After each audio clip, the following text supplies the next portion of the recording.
Kita ke berita selanjutnya, pendengar. Otorita Ibu Kota Nusantara menyebutkan kebiasaan memilah sampah akan didorong menjadi gaya hidup warga IKN. Berikut laporan Alfred Stuter.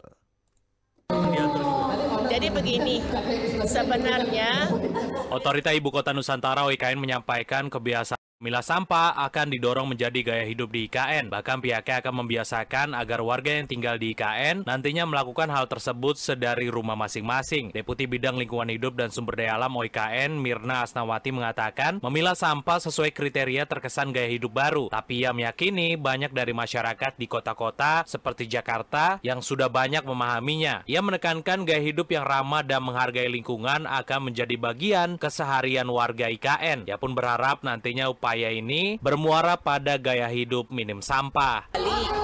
bahwa IKN itu akan mengenalkan gaya hidup baru kepada warga kota. Yang sebenarnya di Jakarta juga orang sudah mulai mengerti. Misalnya sampah harus dipilah dari rumah.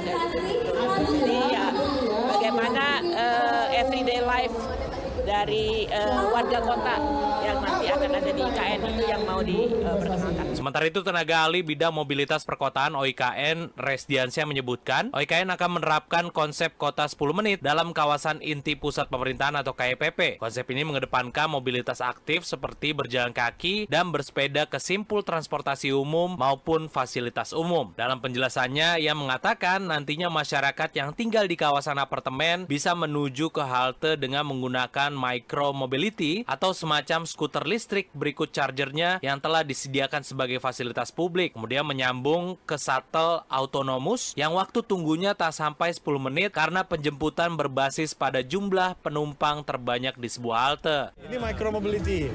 Dia menjadi first and last mile. Dari apartemen kemudian ke halte, ya itu hanya 10 menit nggak nyampe, kemudian dia naik bus, atau bagi orang-orang yang tidak mampu berjalan kaki mereka menggunakan ini. Dan ini disediakan di IKN dengan tempat charge-nya semuanya.